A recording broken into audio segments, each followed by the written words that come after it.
From Coconut and Falcata Farm, aalisin po natin ngayon ang mga falcata tapos papalitan natin ng cacao para ito ay maging Coconut and Cacao Farm.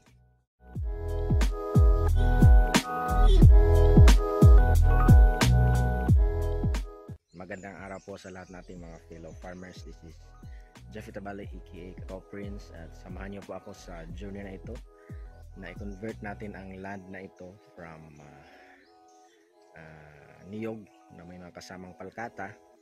Aalisin natin ang mga palkata dahil sobrang mura na niya and hindi rin siya maganda na may katabing mga niyog.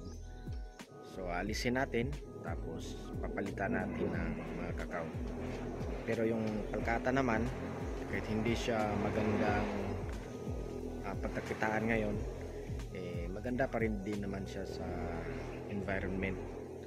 Pero ang gagawin po natin ngayon is aalisin natin yung mga falcata tapos may kabilang area kami na bakante.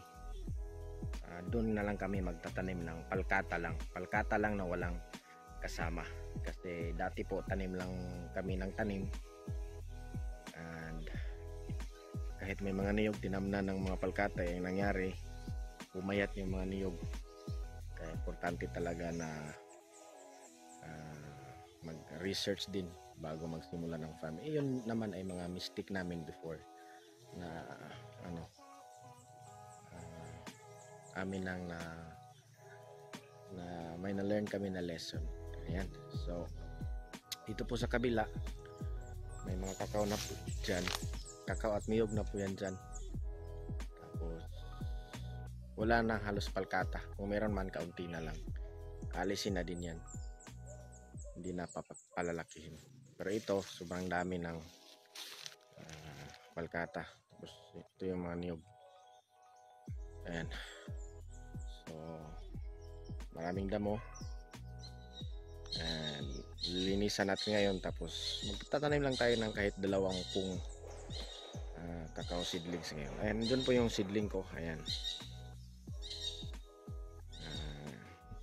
galing yan sa aming munting nursery. Meron tayo doon mga 1,000 plus na cacao seedlings, kasi marami pa to, malapad pa to.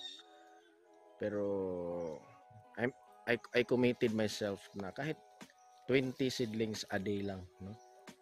20 seedlings a day.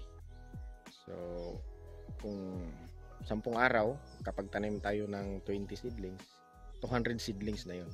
Ayan. So hindi naman talaga kailangan na isang bagsakan magtatanim tayo ng thousands na kakao. Depende na lang kung full time tayo.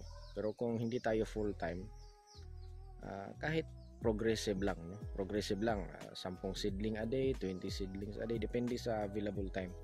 Importante na nakapagtanim tayo.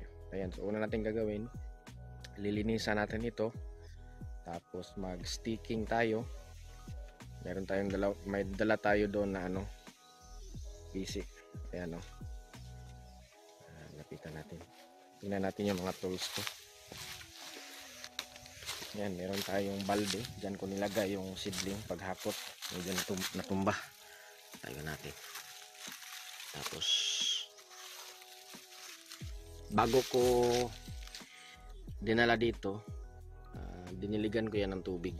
Ayan, kasi transfer siya para hindi masyadong ma-stress.